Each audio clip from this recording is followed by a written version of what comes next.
educator at the William Winter Institute for Racial Reconciliation. Of course, you just heard an address, most of you were in there to hear Governor Winter.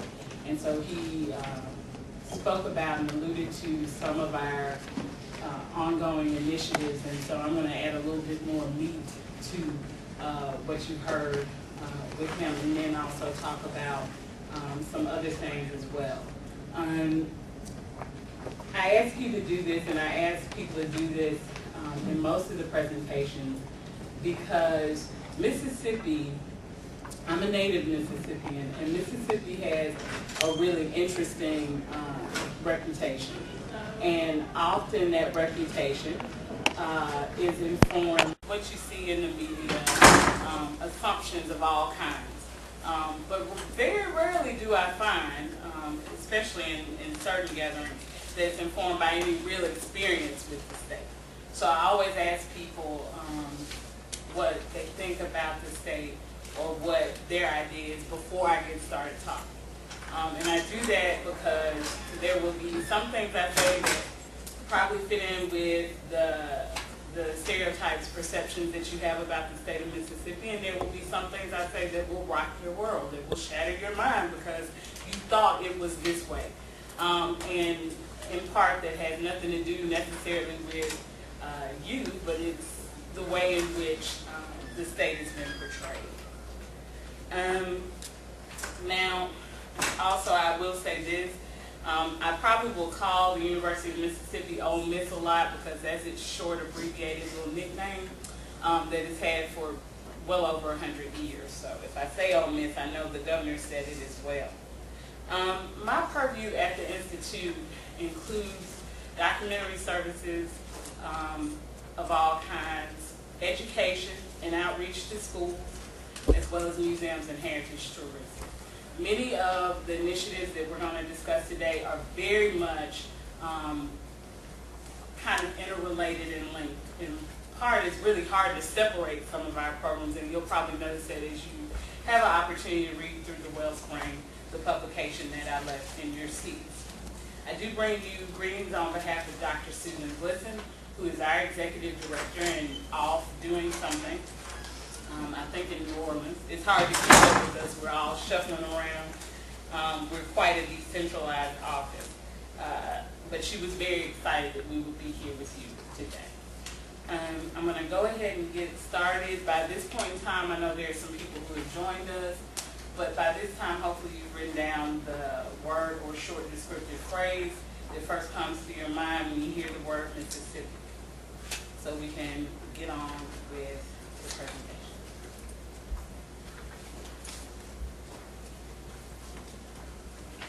Okay, the governor said in his talk that one purpose of being here is to find out what we need to do. Not just the theory or the talk, but the action of doing reconciliatory work.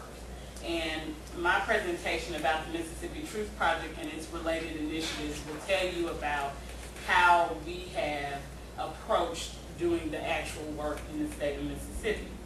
Now, everything is political. That is nothing surprising. And as we go through our initiatives, I will share with you how personal politics and public politics kind of collide in our work in Mississippi. Before we can even hope to have any degree of genuine and meaningful reconciliation, one of the main things that we focus on is obviously truth. And that's why it's called the Mississippi Truth Project. And that sounds so simple, but of course we know that it's much, much more difficult and much more complex than that. Navigating the terrain of truth is often filled with holes and bumps and all kinds of things that make it difficult to actually understand the process of truth telling. It's also loaded with, in the state of Mississippi and throughout the United States, with an inability to really attack or deal with privilege of one kind or another, whether that's class or race or anything like that. And so we struggle with this in the state of Mississippi like any other group. I don't mean to tell you things you already know, because that's usually my pet peeve, but I am a teacher and I like quotes and definitions. So I am going to share a definition with you just because I often think that it's good to share definitions, because then at least we're all on the same page and we know what I mean by the word when I say politics. Of course, politics is defined as political methods or maneuvers. And that is probably true when I talk about the politics of searching for truth and reconciliation in Mississippi, but probably more aptly, I'm talking about the art, I guess it's an art form, of playing politics and how it deals with truth and reconciliation in Mississippi. Now, playing politics means something different, and this is the definition for that. Engaging in political intrigue, taking advantage of a political situation or issue, resorting to partisan politics, exploiting a political system or political relationships, dealing with people as an opportunistic, manipulative, or devious thing, as for job advancement, or in the case of truth and reconciliation in Mississippi, we're talking more for the case of political expediency or correctness, and then economic gain as well. And you'll understand what I mean with me. Okay, I told you I was a quote person already. Now, just going to pause for the cause here. I'm not going to actually read them to you, but these are the quotes that inform my day-to-day work. Obviously, one that we use a lot is John 8:32. It is the passage in the New Testament that talks about the truth. This is the Message translation. I like it because it's more active and participatory. It says, then you will know or experience for yourselves the truth, and the truth will free you. As Mississippians, the process of doing the Truth Project is to experience it for ourselves. Oftentimes in the state of Mississippi, we have had a lot of people come in and kind of study us, or have an agenda and come in and try to tell our story or tell our history. And that's fine to have people come in and do that, but at the end of the day, those people are not the kind of stakeholders that Mississippi citizens are. And so the participatory process that the Truth Project has started is really set to help Mississippians know the truth for themselves and then free themselves based on that. I won't read the other ones, I'll move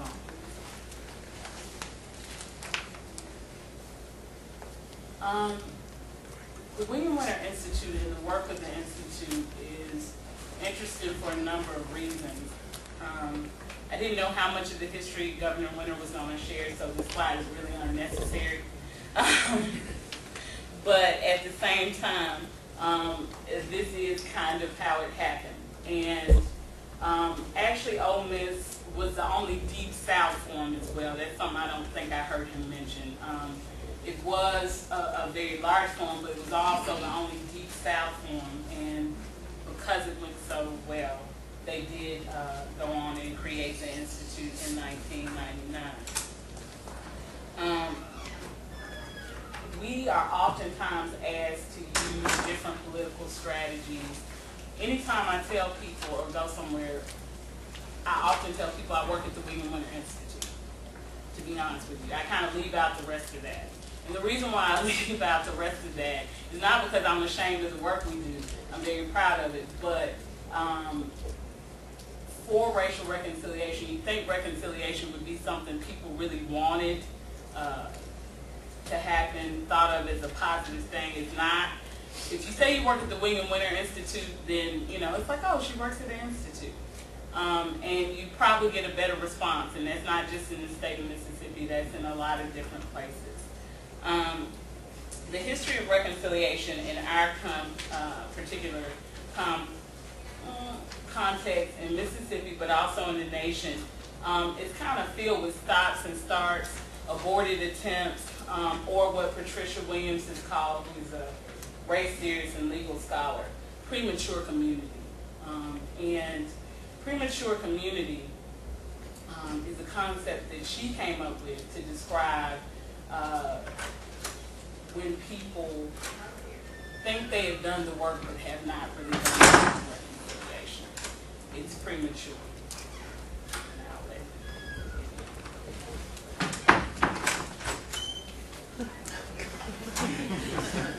Governor Winter. We were just talking about. Let me come over where I'm here. I don't hear very well. Yes, sir. Get on the front row. Yes, sir. There's always room for you in the front row.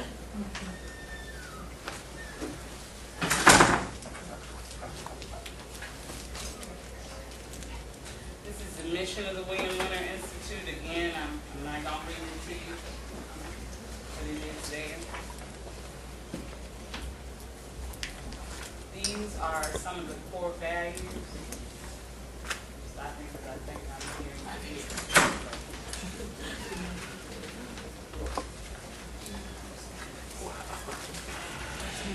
You're popular.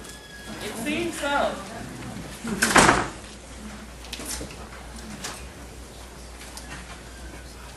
Saw that stuff Governor Winter said. I think there's a governor named Winter, right? Yeah, I think I that's think that's him. something to do with the name. Yeah, he did it. Yeah. Okay. All right. Well, for those of you who had just come in, we were just sharing a couple of quotes, and we just talked a little bit about the history and mission of the William Winter Institute, and this is an excerpt from our core values. Again, I told people earlier I don't like to read things to people. All this is available on our website, which you'll get the URL to in just a moment. So you can feel free to go and look at this at your leisure. The main thing out of the core values that's very, very important is the fact that we do believe that reconciliation cannot be imposed from above, from top down. It must be grassroots. And so the Mississippi Truth Project is our attempt, along with some of our other initiatives, to do just that, to support communities as they search for their own truths and adjust and recreate their own historical narratives of living in the segregated South of Mississippi in the 20th century. Okay, I'll give you a bit of context. And one thing is left off here that somebody reminded me through asking a question about after the governor's talk. Mississippi has been in the reconciliation business for a long time. It's not anything new. And I'm going to talk a little bit about why I say that. One thing that's kind of left off here, because I was looking mostly at the murders, is there was a case, the Ayers case. It went all the way up to the Supreme Court in 1992. And I can always keep up with that because the attorney was Alvin Chambers, and he was a church member of mine, and his daughter and I were in the same class. And I remembered her going up to Washington for the case. The Ayers desegregation case was about inequity in higher education. The state of Mississippi and many other southern states had underfunded their historically black public colleges and universities, and that's what that case was about. So that was also in the early 90s, before we started seeing the retrials and convictions of civil rights era murders. February, of course, Byron David Beckwith was finally convicted of the murder of Medgar Evers, which we'll celebrate the 50th anniversary of next year. He did die in prison. He is deceased, but he did live out his life in prison for that crime. August 1998, we also had the conviction of Sam Bowers in the firebombing of Vernon Dahmer. Vernon Dahmer was a very prosperous African American in the Hattiesburg, Mississippi area. His house was firebombed, and he had to stay in his house because he was covering by shotgun his family getting out the back. And so he died in a hospital of smoke inhalation and burnt lungs about 3 days later. 2002, before Mamie Till died, she wanted a new investigation launched into the Emmett Till murder.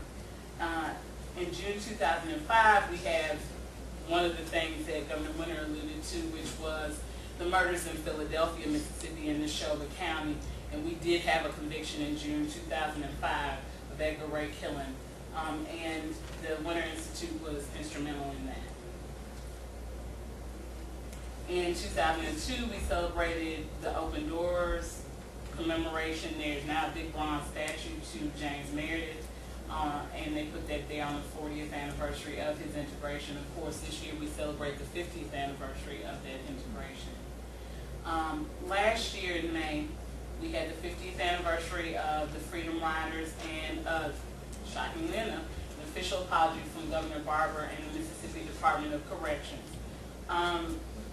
What's been very interesting about this last 2 years is most of you probably heard about Governor Barber because of what he did the last few days he was in office, which was pardon a record number of prisoners, trustees that worked at the governor's mansion who were convicted murderers, and it caused an uproar, needless to say.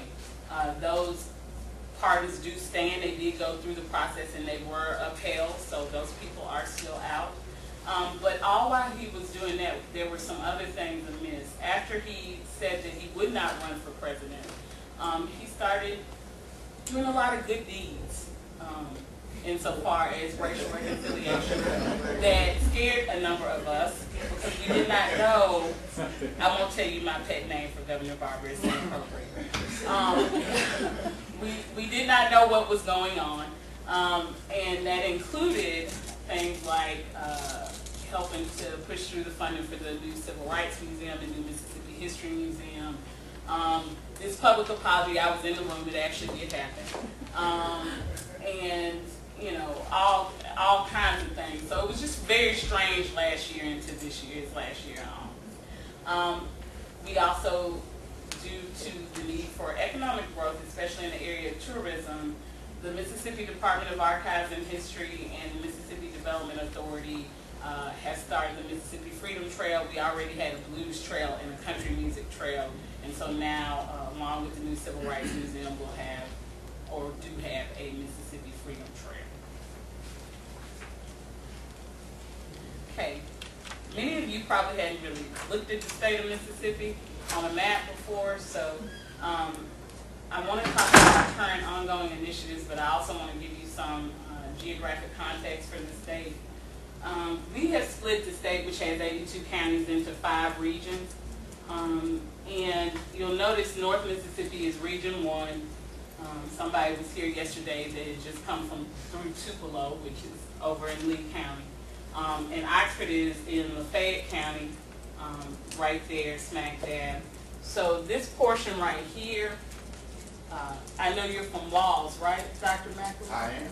Okay, so he's from the tip top of the Delta, actually, right over here, this piece of DeSoto County, but this is all the way running down the whole state, the Mississippi River Delta. And then we have here North Mississippi, which is the foothills of the Appalachians, we're hill country. And then we have East Mississippi. And then down here we have the Piney Woods. So that's just a very quick geography lesson.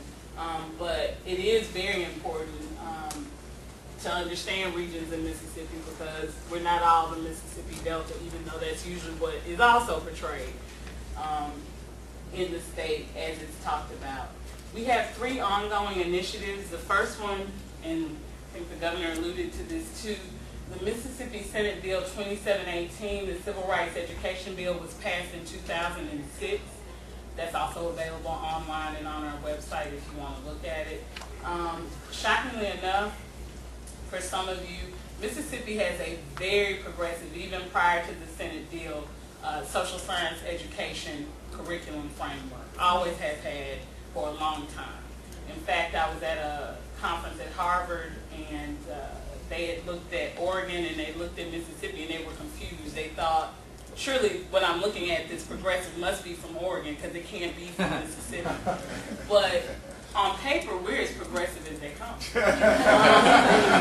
And in many of the school districts, prior to this bill being passed, there were individual teachers and districts doing this work already. Really, the bill was a show of support for those things that were already going on within our school system. So the Senate basically said, you know, we put it in the curriculum. There are some of y'all that are teaching and some of y'all that aren't. You know, we really mean for all y'all to teach. So just in case you didn't understand, here's a bill for you. It's law. Now it is an unfunded mandate, but we all understand the political things about unfunded mandates. They have completed a total revamp of the social science curriculum to include, and other curriculums to include the civil rights and human rights, because human rights is also mentioned in the bill. And so we're still working with that, and I, of course, work with that a lot. The welcome table. The welcome table is a concept that was originally funded for us by the Fetzer Institute using the Spirits of Generosity curriculum. And it is designed to help facilitate dialogue on difficult topics like race, equity, all those kinds of things. So that is ongoing as well. And then the Mississippi Truth Project, which is, or was originally envisioned to be, a truth and reconciliation process with a commission model. There was a lack of political support and public will for that, so we had to change the way that we did the project, and that's what we're going to move into now. Okay. This is the general framework for the Truth Project. It is statewide. It deals with the modern day civil rights movement. So technically, we deal with 1945 and 1975, but as we deal with the oral history, there's no way to actually really deal with those boundaries because people don't just get born in 1945 and like die off in 1975. And you'll see that when you see the clip in a minute from Mr. A.C. Henderson from Meridian, Mississippi. These are the areas of focus. I'll be very honest with you. I've been on the job for about 18 months, so I was not here when this was originally done. But the language that's used for the Truth Project tends to rattle some cages. It's language that's very forward and very specific and to the point. This is not all that we focus on. This is not all that we look for, but we do look for these particular items. We named a repository for all of this. There is a copy that is to be held of all the oral history in the communities from which they come. Obviously, the people who are interviewees get a copy, and then the repository, official repository, is the Mississippi Department of Archives and History. We did not want to have it at any one university because almost all our universities come with big baggage as it deals with race issues and reconciliation. So obviously the Mississippi Department of Archives is the third oldest Department of Archives and History in the nation. It can handle its business. It is also named after William Winter. He's a popular man down there. A lot of people say, okay, you all went from a commission model to talking about this oral history stuff. How does that really work out? Well, the whole point was to actually have a body of work of oral histories or oral testimonies that documented lives in Mississippi during the segregated times of the 20th century. And instead of putting the proverbial cart before the horse, the idea was to build up enough momentum through collecting these stories to then say, you know, we have this groundswell, we really do need to see the commission to examine all the things that these local oral history projects have brought out about what actually occurred in Mississippi during 1945 to 75 and beyond. But more importantly, it also obviously empowers individual community members through validation and equalization of their stories. In many communities in Mississippi, not all, but especially places like the Mississippi Delta, the power dynamics and the political dynamics have not changed. One of the communities that we work in that I'll tell you a little bit about a little later is Tallahatchie County. Tallahatchie County is the county where the Emmett Till trial occurred. It's one of those strange Mississippi counties in that it only has 15,000 some odd people in it, but it has 2 county seats. There was a law on the book of the state of Mississippi and other states as well, that if a person could not get to town, take care of their business, and get back before dark, then you had to have 2 county seats. Well, Tallahatchie County also is one of those counties that is divided into hill country and delta, and they fight. They've always had issues with one another. So Charleston is the hill country county seat, and Sumner, where the Emmett Till trial was held, is the delta county seat. And Sumner is also the only town that has a closer racial balance.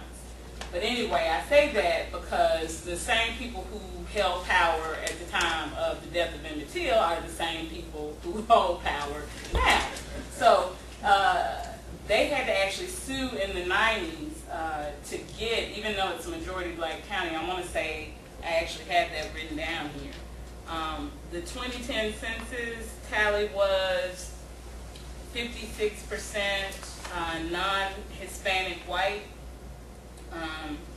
No, excuse me, it was 56% black, 36.3% non-Hispanic white. But they had no black elected officials. And they had to sue for that in the 90s, and actually the first black supervisor just died in December of cancer, unfortunately. But I say all that to say, we go in and we say everybody's stories are equal, which is a really shocking thing to some of the communities we work within, because it messes with the politics and power dynamics that have always been there, for lack of a better word. It seeks to garner remaining eyewitness testimonies or accounts from people. It does harness the power of personal narratives to engage students, obviously, because we're into curriculum development. That's also important for us. It humanizes issues, and then it promotes a complex and nuanced understanding of history and the entirety of individuals that make it up. So that's why we believe creating this collection of oral histories will impact and take on both the politics and the truth and reconciliation side, almost more so than a commission can. Okay. This is one of the videos. Let me set it up for you. This is Mr. A.C. Henderson. He was our first Truth Project interview. We just started doing these interviews in February. There had been a gap of time at the Institute prior to my arrival when they didn't know quite what to do. They wanted to do the commission model, but that wasn't going to really fly at that particular time politically. So what do we do? And so there was a gap in some of the communities we work in until we figured it out. So it took us a while to restart. Mr. Henderson he is quite something. He is a union plasterer out of Lauderdale County, Mississippi, which is East Mississippi. It's on the Alabama line. And he is unique in a lot of ways. A lot of times skilled black tradesmen or craftsmen were very important to black communities. He was a voter well before the Voting Rights Act and all of that. He also was one of the few black men, I think there were 5 or 6 union plasterers in Meridian at the time, that actually could independently have income without the need for support from local white businessmen. Anytime you look at Mississippi history, you will see this small group of people. Some of them were railroad people like C.C. Bryant and McComb, Mr. Henderson. James Chaney, the African-American civil rights worker that was killed in Philadelphia, his father was actually a friend of Mr. Henderson. He was one of those 5 or 6 union plasterers as well from Meridian. So we'll listen to him for a second. This is his clip about talking about, if I'm not mistaken, his independence and why he chose to stand up, and some of the other black plasterers did not. Yeah.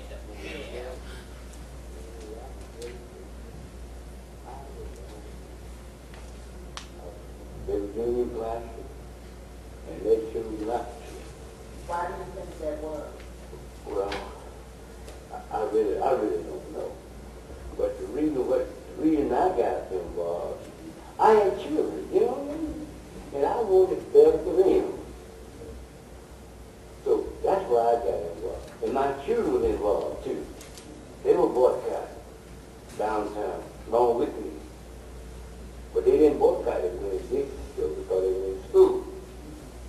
But downtown on Saturday, they So he talks about he did a lot in the community. He boycotted at Piggly Wiggly. He lost jobs because he boycotted, but then he just called his union rep up and say, I need some work, and he'd be off somewhere else. He also was a part of a group that came out of a collaboration with SNCC called CDGM. CDGM was the Child Development Group of Mississippi. It was the contractor that was supposed to be the conduit for federal money for Head Start programs when they first came into the state. Their contract was co-opted very quickly by another group that still exists today called MAP, Mississippi Press. Mr. Henderson, one of the first things he told me when I met him and got ready to interview him was, you know, they used to say I'm uneducated. Because he only had a third-grade education, but keep in mind, he owned his own plastering company, Child Development Center, and many other businesses throughout his lifetime in Mississippi. He was born during the Depression, and, you know, voted early, did all those things, but MAP was composed of well-educated black elite who were under the direction of people like Stennis and Eastland, the senators from Mississippi, and so that's why it was taken from this more grassroots group, CDGM, and given to MAP. So he discusses all that in his oral history, and now all that is available for not only truth process purposes, but also for curricular development in the schools in the state of Mississippi. The next one, our last clip is from Gail Falk. Gail Falk was a Pennsylvania native who came down for Freedom Summer, ended up being a teacher at the Freedom Schools in Meridian, and then actually stayed on in the South. Many of the civil rights workers just went back home, but there were a small cadre of people who stayed and came in and out of the South. Gail Falk was one of them, and this is her explaining her reasoning behind coming to the South and why her background played a part in her politics, personal politics. My father grew up in St. Louis, Missouri, and his parents were Jewish, and they had different members of the family had left Europe in the 19th century, and my grandmother actually was born in Bohemia. She came over here as a little girl, so they were quite Jewish. But by the time my parents met in the middle of the war, they were kind of rebelling against their respective families' religions, and they were very involved in the politics of the time. And that's what their religion at that time was, kind of change the world politics. Now, the clip that's not on here, her father was Jewish and a doctor. And it was funny because she went to Falk Elementary School, and I asked her when I got her biographical information, I said, oh, were those your people? She said, nope. She said, we were the poor Falks. The rich Falks owned all, because she grew up in Pennsylvania, they owned all the steelworks. I'm not that Falk. I'm the poor Falk. She said, well, really I wasn't poor. My father was a doctor, but generally we were the poorer Falks. And she has a lot of interesting stuff about her background. The reason why she said her parents were rebelling is her mother was from missionary stock for like 4 generations. So she goes and marries a Jewish doctor. He goes and marries a Christian woman. So that's why she says that this whole idea of progressive politics kind of became their religion. And the whole interview is good, but I'll leave it at that. But you can see how this illuminates a lot of history that you wouldn't necessarily see, and students wouldn't necessarily see in a textbook of any kind. Creating this collection of primary source documents for use and truth and reconciliation and curriculum is important. It fills the gap that Governor Winter was talking about earlier about, you know, nobody knowing who John Hope Franklin was. You were at Valley, you were not at Tougaloo, my alma mater. So I think that may have been part of the learning curve. I'm just saying. I love Valley. I love Valley. I love Valley. I'm just saying. Dr. McLemore, you know, Tougaloo. My brother was bad. And I understand that. But I'm just saying, you understand Tougaloo. Do you not, sir? I understand Rose College. My mother went there. That I understand. Okay. I'm going to leave it right there. We're not going to come to... See, we're not going to have that reconciliation of that. But we knew who he was. Okay. So, I've explained to you the context. I've given you some examples of the actual physical work and product of the Truth Project. But now I'm going to kind of get into more of the politics because I'm going to talk about the community concerns and our concerns and the lessons that we've learned thus far on our road, which is still very young. And that's what we're going to go over.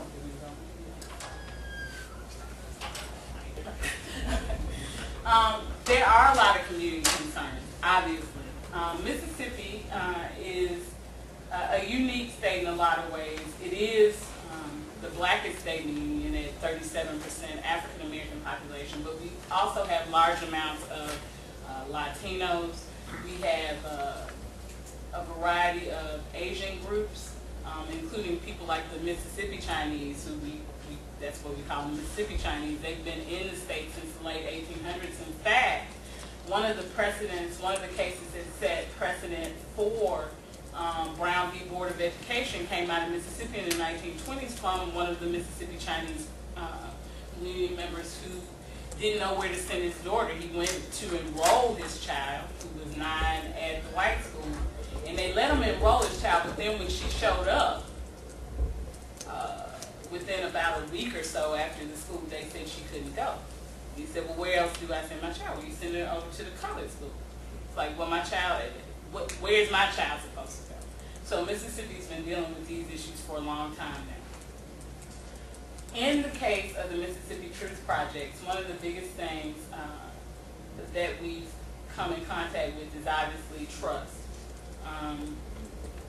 The governor talked about this a bit. There's a lack of trust, as well there should be. I don't know why there would not be a lack of trust. Our communities in a lot of ways are still segregated, socially especially, so now our public schools are quite segregated again as well. That didn't all happen after Brown v. Boarder as a response to it. Some of them resegregated in the 90s actually. But, you know, if you don't deal with each other, then surely it's like I can't trust them. And keep in mind, again, I say the power and political dynamics in a lot of communities haven't changed as well. A lot of people say, oh, would it just open up old wounds? Usually those are the people that few that the governor talked about that, you know, have a lot to lose by, you know, really dealing with truth and reconciliation. They'll just open up old wounds. It's like the wounds were never closed, they were never healed. They're scarred, festering, and rancid.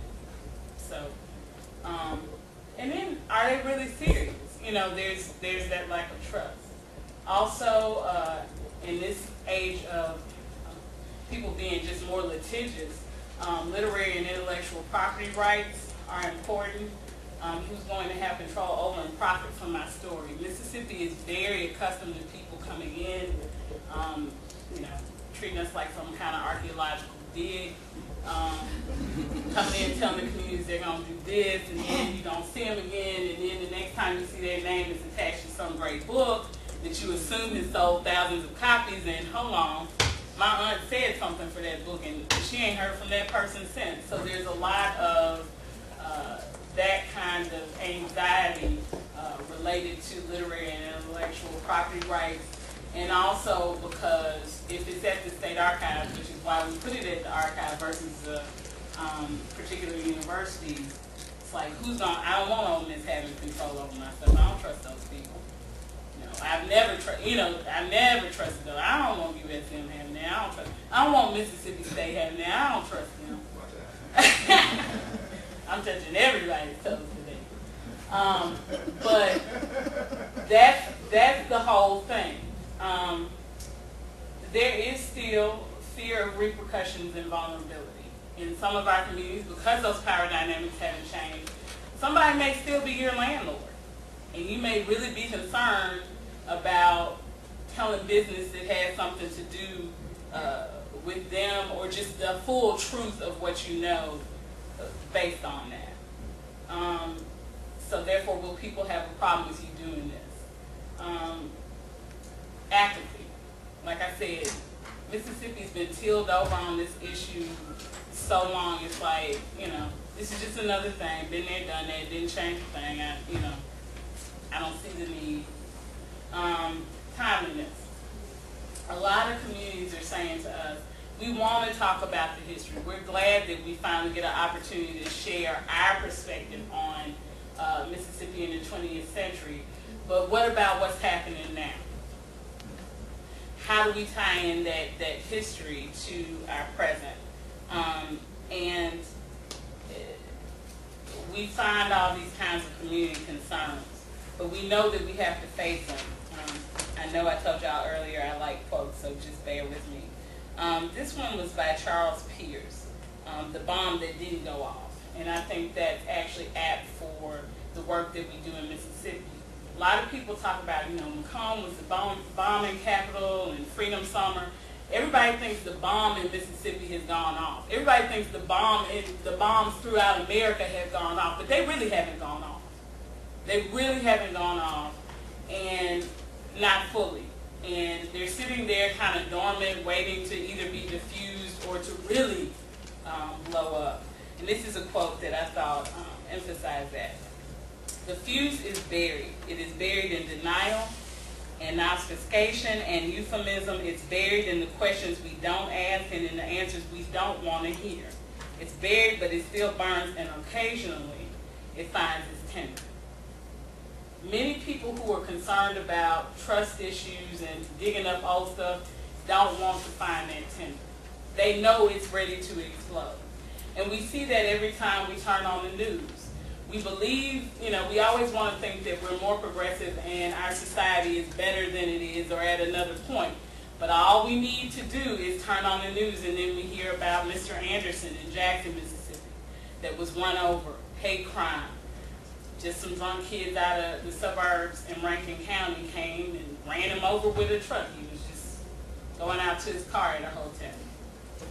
It's a hate crime. We hear about things here in Tulsa with the shootings that you all have had recently. I was telling Mr. Johnson when I saw him in Atlanta, I said, I'm from, Dixie Alley, and I lived in Kansas for 4.5 years. I'm well aware of tornadoes and the randomness of them, so I'm kind of prepared. I was looking out my window last night, trying to gauge what was really going to happen, and my sister was like, do you?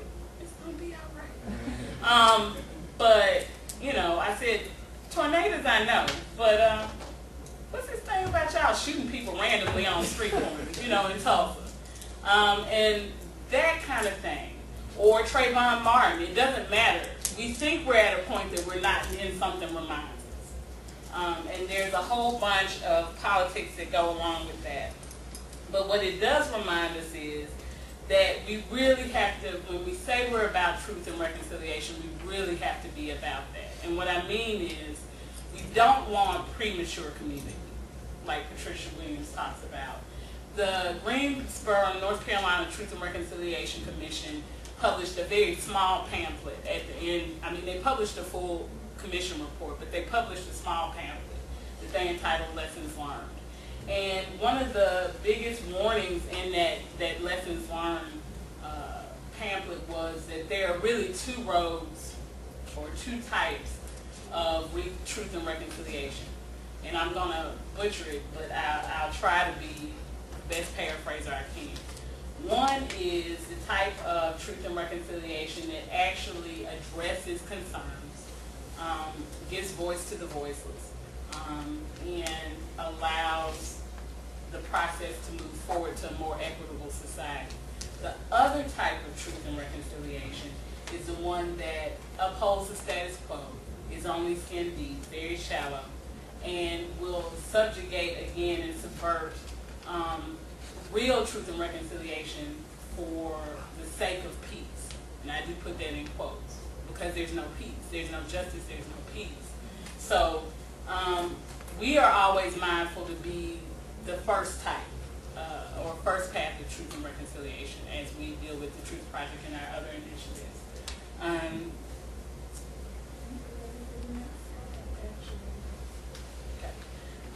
The last thing that I'll finish up with is talking a little bit about kind of case studies, for lack of a better word, in these three Mississippi communities. I've already told you a little bit about Tallahatchie County, but I'm going to try to kind of quickly go through these. Greenwood, Mississippi is a large town in the Mississippi Delta. It's in Leflore County, which is funny. Greenwood Leflore was one of the last principal chiefs of the Choctaws. The Mississippi Band of the Choctaws refused to leave. They signed a treaty dancing Rabbit Creek. So we still have Choctaws in Mississippi. We don't have any other groups, but we still have Choctaws in Mississippi. And they've actually done very well for themselves through gaming. But this was one of their principal treaties.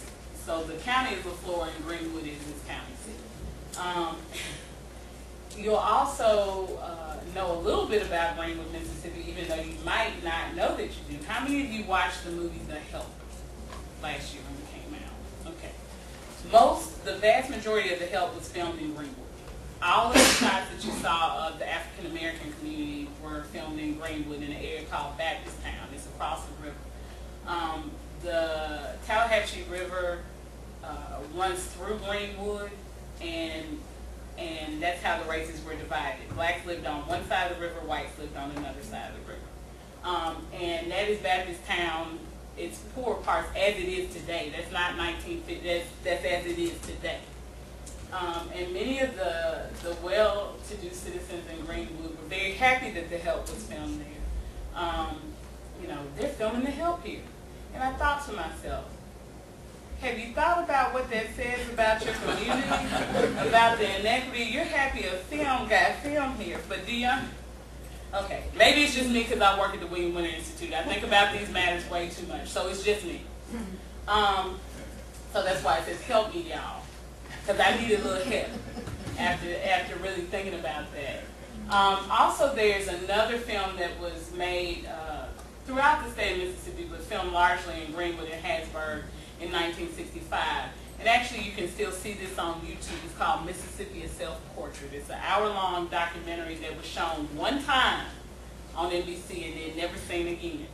Hoden Carter, who was a newspaper man in the Mississippi Delta, said it'd be funny if somebody comes back 50 years from now and sees how race relations have changed.